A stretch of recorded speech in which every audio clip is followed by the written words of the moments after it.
Believe it or not, this all really happened to me. My name is Isabella.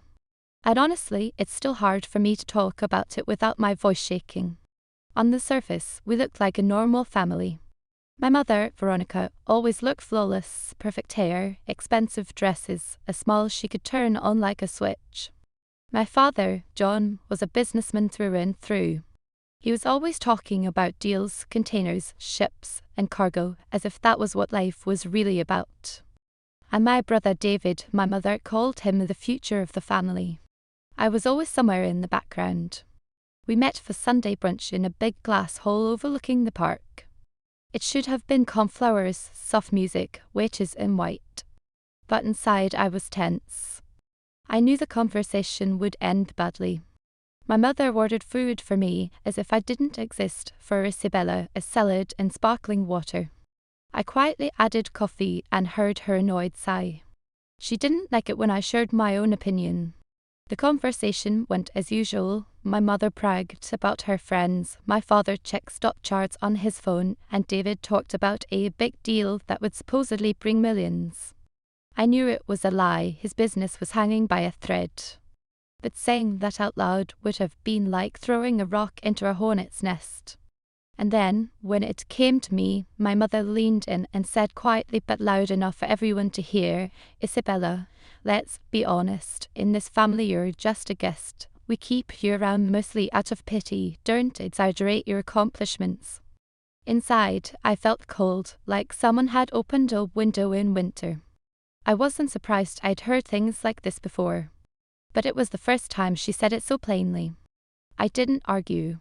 I just finished my salad in silence. But that was the moment I realized, enough. I would no longer let them treat me like an extra piece in their perfect picture.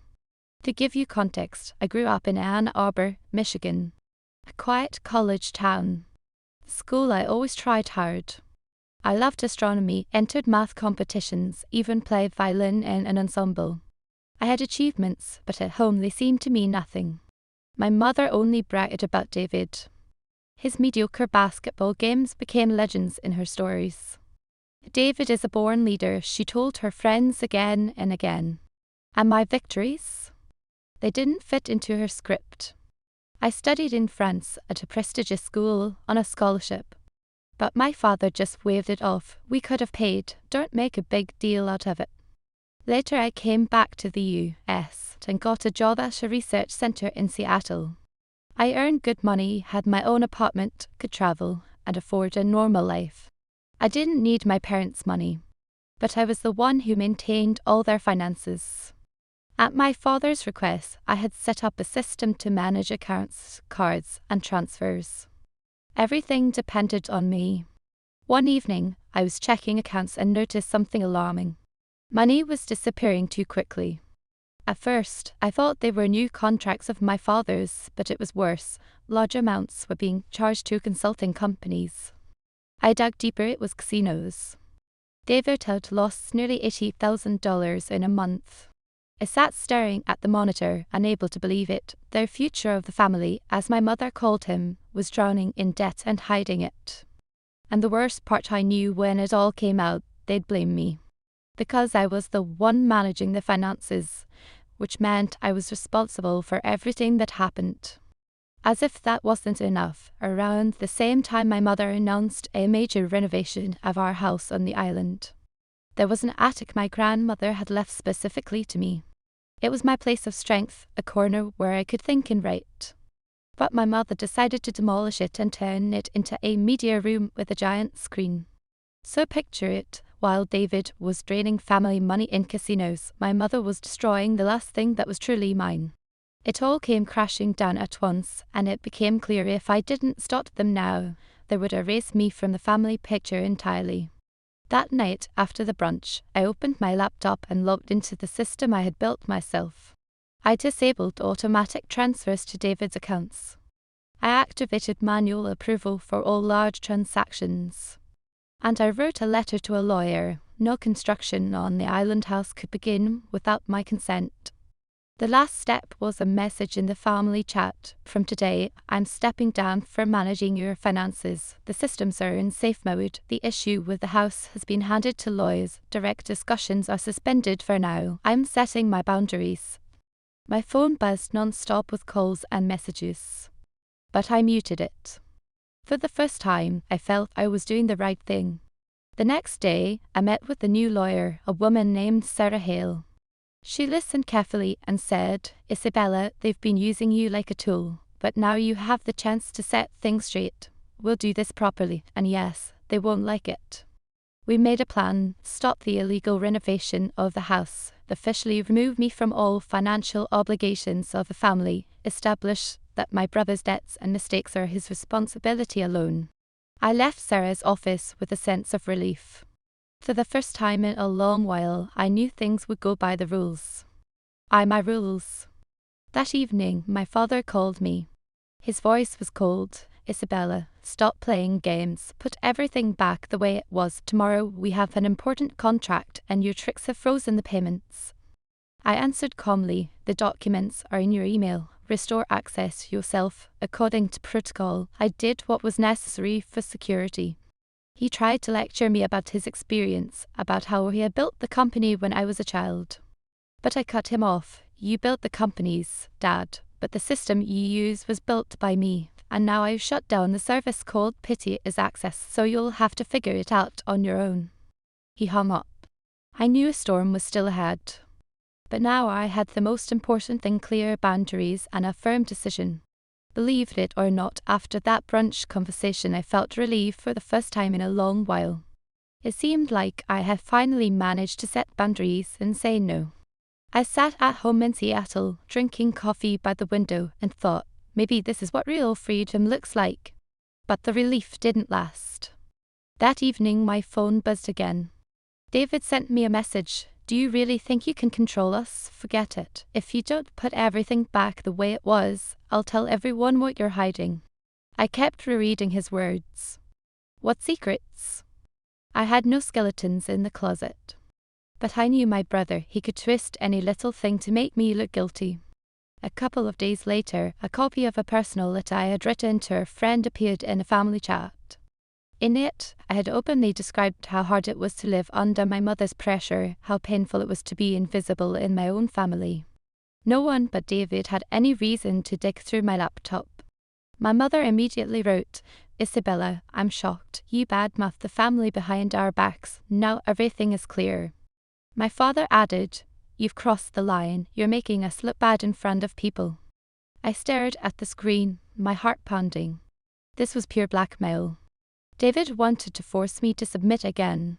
A week later, my parents invited me for a talk. I went to their house. The atmosphere was heavy, as if the very air was pressing on my chest. My mother sat in an armchair, looking at me like I was on trial. My father stood by the window, phone in hand as always. David paced the room and even smiled. He clearly felt like the winner. "You've betrayed the family, Isabella," my mother began. "Instead of helping your brother, you're making him out to be a criminal. You'll destroy everything we've built." My father cut in sharply. "Because of your stubbornness, we're losing a contract. It's millions, and all because of you." I stood up. My voice shook, but every word came out sharp as a gunshot. "You're twisting everything. David lost the money himself in online casinos. I found the transfers myself, nearly 80,000 in 1 month, and the island house. You started remodeling it without my consent, even though Grandma left it to me. And let's be clear, your mistakes are not my mistakes. I won't be responsible for them anymore." The room fell silent. For the first time, my mother had nothing to say. My father looked at me as if seeing an adult for the first time. And David sneered, but his confidence cracked. I called Sarah, my lawyer. She listened carefully and said calmly, "Isabella, this is a classic pressure tactic. David is using threats and twisting facts to make you back down. But we have cards to play. You have proof of the transfers and the will for the house. We can not only defend ourselves, we can make David answer for what he's done." I stayed silent. Inside, my old habit of covering for the family was fighting with my new desire to finally protect myself. What do you suggest? I asked. Sarah answered firmly, we can file a lawsuit against David for fraud and hacking. His actions are illegal. Yes, it will hit the family hard, but if you don't defend your rights now, they'll erase you completely. You'll always be the one blamed. I sat in her office, looking out at the city. I remembered my school victories, my nights in the library in France, when I believed that knowledge and hard work could protect against injustice. And now the choice stood in front of me: close my eyes again and let my family destroy everything I had, or fight to the end for myself. That evening I got another message from David. Do you really think you can win? Mom and Dad will always be on my side. You'll be left alone. I looked at the screen and suddenly realized I really was alone. But for the first time, it didn't scare me. I earned enough to live without their support. I had my own apartment, my job, my friends. And I had a choice. I called Sarah and said, file the suit, let him answer for everything. There was a short pause on the other end. Then I heard her calm voice, you've made the right decision. From now on, the game will be on your terms. And at that moment I felt something switch on inside me, a strength I had never known before. I knew there would be more blows ahead. David wouldn't give up easily. My mother would cry and talk about family values. My father would try to pressure me with numbers and contracts. But now I had weapons, truth and law. And for the first time in my life, I decided I would not let them erase me from this family as if I had never existed. Believe it or not, when Sarah and I filed the lawsuit against David, the world seemed to split in two. On one side, me and the law. On the other, my entire family, ready to do anything to make me look like a monster. The phone calls started. Mom was first. Her voice was torn, full of tears. Isabella, sweetheart, do you understand that you're destroying the family? It's not us, it's you. You sued your own brother. Your own brother? How are we supposed to look people in the eye now? I listened and felt my heart tighten.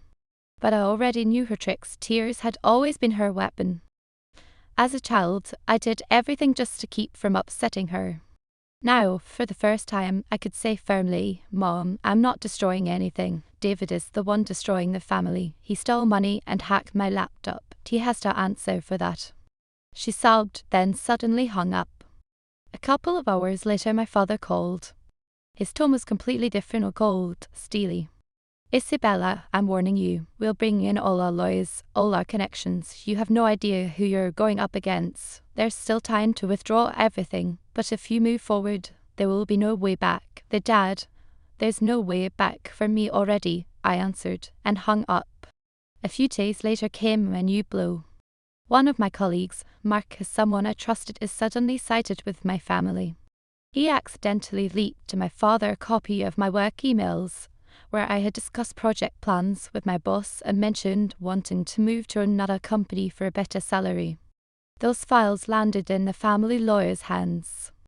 At the hearing, they planned to use them to prove that I was unstable, that my personal ambitions outweighed family, that I was a traitor both at work and in life.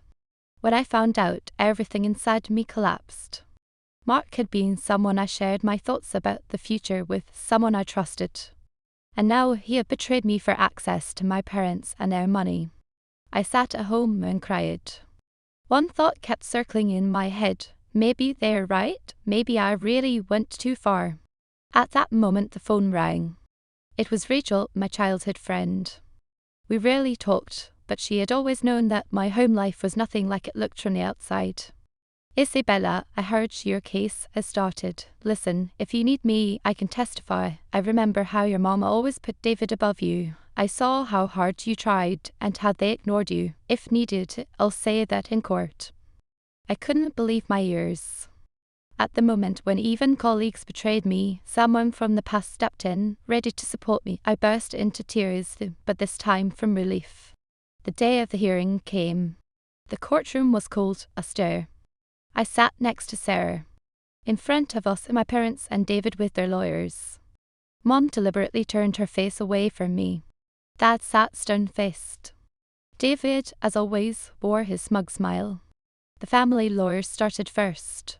He spoke eloquently, with emphasis. Your Honour, my client, Mrs. Veronica Harris, Isabella's mother, and her husband have supported their daughter all their lives. They paid for her education, ensured her comfort. Then now she has decided to sue her own brother. Is that normal? This is not about care for the family. This is about personal revenge. Isabella wants to destroy the family, to portray her brother as a criminal, when in reality he just made a few mistakes. Aren't mistakes something we forgive in our family?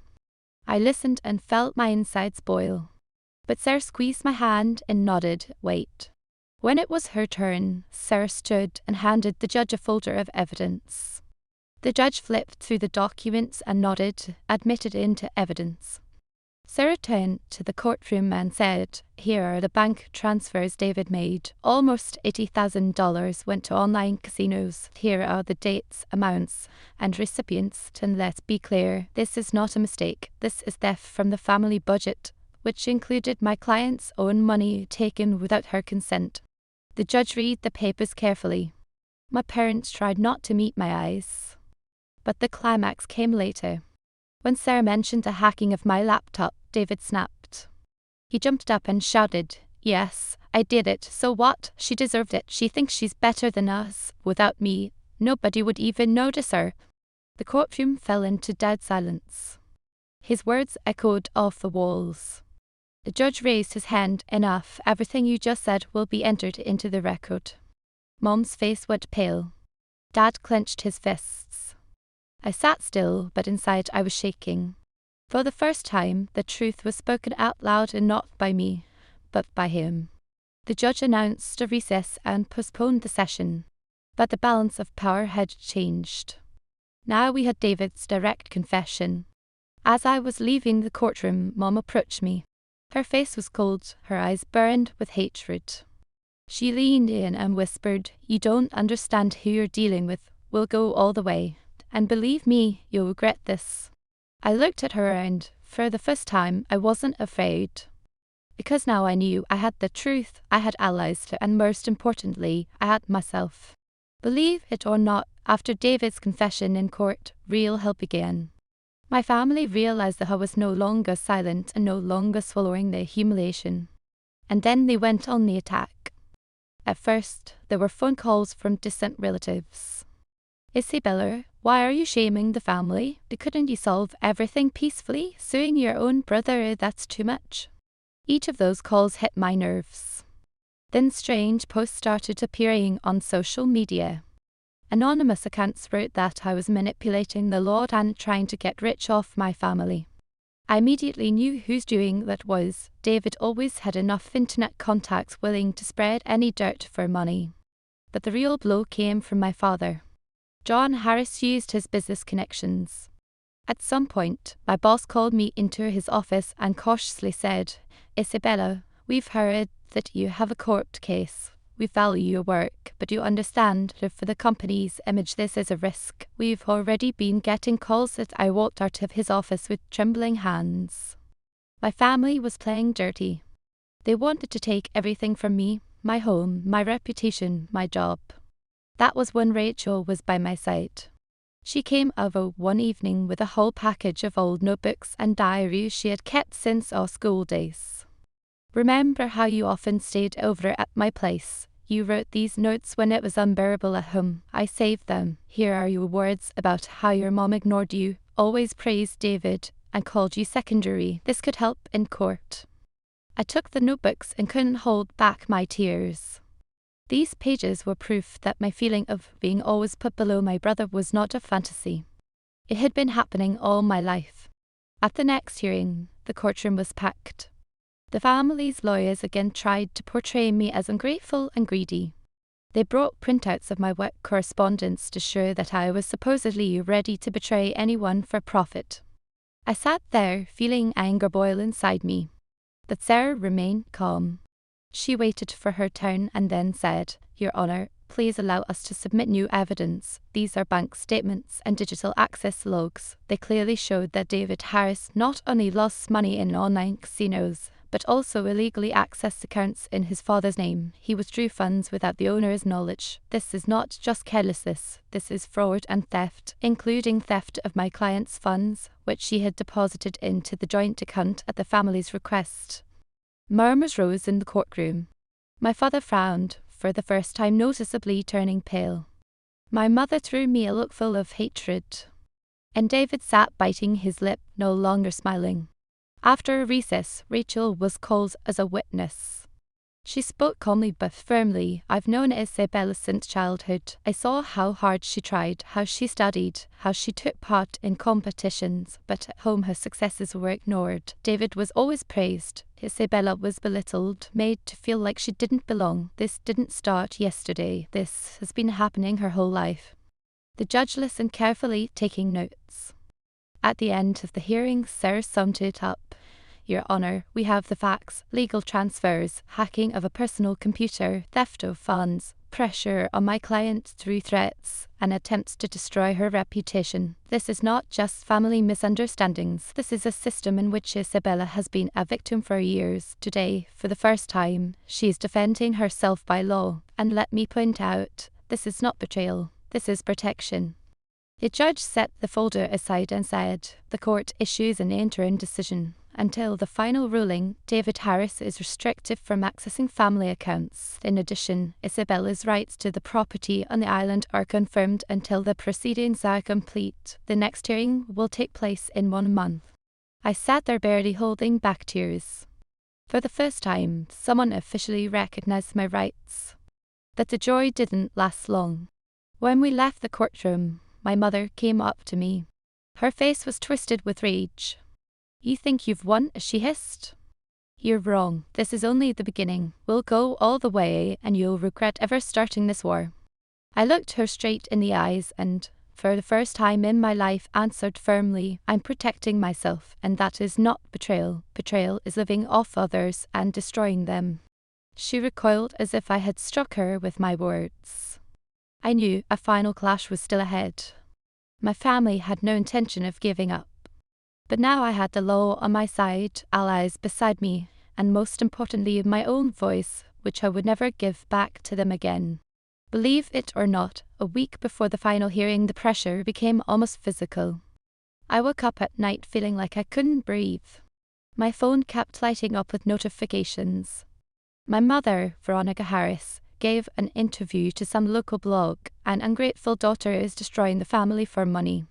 My father, John Harris, called my boss for the second time, hinting that the company should consider reputational risks. David, the one who started it all, sent short, angry messages in the middle of the night. Cancel the lawsuit. This is your last chance. I read it all and repeated to myself, breathe, stick to the facts, don't back down. Sarah Hale, my lawyer, held the line. She spoke evenly, without extra emotion. We're at the finish line. The most important thing is not to give in to provocations. We have the transfers, we have the logs, we have David's confession about the hacking, and yes, we have confirmation that in the family budget there was your money, which he gambled away without consent. In the evening, after I closed my laptop, the phone rang from an unknown number. It was Mark, my colleague, who had betrayed me earlier by leaking my correspondence to the family. I answered cautiously. He spoke quickly, stumbling. Isabella, I did something awful. They pressured me and promised help with a contract if I gave them your letters. I agreed, and then realized what I'd done. I have the correspondence with their lawyer, where it's written outright. Any compromising material will help. I'm ready to forward it to you. Do what you need with it. I answered coldly, send it to me. From here my lawyer will handle it. 10 minutes later the archive was already in my inbox. I opened it, made sure the files were real. I forwarded everything to Sarah Hale, my lawyer, who had handled this case from the very beginning. At the final hearing, the room was noisy. I arrived early to sit in the quiet corridor and collect my thoughts. Beside me was Sarah, composed as always. A little later, Rachel, my childhood friend, arrived. She just took my hand, and I felt calmer. My mother and father entered the room. Mom held herself theatrically straight, her gaze straight through me. Dad looked tense, but tried to maintain a mask of cold formality. David came in last, striding as if he were heading to a party. That empty smile on his face, familiar, infuriating. The family's lawyer stood and spoke in a calm, dry tone. We maintain that this is an internal conflict that should not become the subject of a court proceeding. David Harris made mistakes, but those mistakes do not constitute violations of law. I wanted to object, but Sarah raised her hand. Wait. When her turn came, Sarah stood and spoke to the point. Your Honour, this case is not about family misunderstandings, it is about facts. We already showed the transfers. Nearly $80,000 went to online casinos. We have the access logs. David Harris entered my client's personal computer without her consent and downloaded correspondence. We also submitted documents confirming that Isabella Harris's own funds were in the family budget and was spent without her consent. In addition, I request to admit into evidence the correspondence with colleague Mark, where a representative of the Harris family directly demanded materials to discredit my client. The judge took the folder, flipped through several pages, and nodded. Admitted. Sarah added, when someone's own money is taken without consent, that's theft. When their computer is hacked, that's a crime. When pressure is applied publicly and their career is damaged, that's harassment. My client is not asking for anything extra. She is defending what belongs to her by right. The judge folded his hands, looked at the papers, then at us, and began to speak. After reviewing the materials, the court comes to the following conclusions. First, it is established that David Harris carried out unauthorized transactions from the joint family account, which contained the funds of the plaintiff, Isabella Harris. David Harris is obliged to reimburse the plaintiff the amount of the illegally withdrawn funds, as well as legal expenses. Second, the fact of unauthorized access to the plaintiff's personal computer is established. The court issues injunctive measures. David Harris is prohibited from any access to the plaintiff's personal devices and accounts. Third, the plaintiff's rights to the property on the island are confirmed. Any changes are possible only with her written consent. Fourth, the counterclaims of defamation against the plaintiff are dismissed. I sat there feeling the weight slowly lifting from my chest, as if armor I had worn for half my life had finally been removed. I didn't cry. I just wanted to breathe evenly and deeply. My mother covered her face with her hands. My father stared into one spot, frozen. David suddenly stood, shoving his chair back so it screeched, and without looking at us, headed for the exit. Halfway there, he turned and threw. You'll regret this. They do not threaten in the courtroom, the judge said dryly. When we left the room, the corridor felt unexpectedly warm. Rachel hugged me.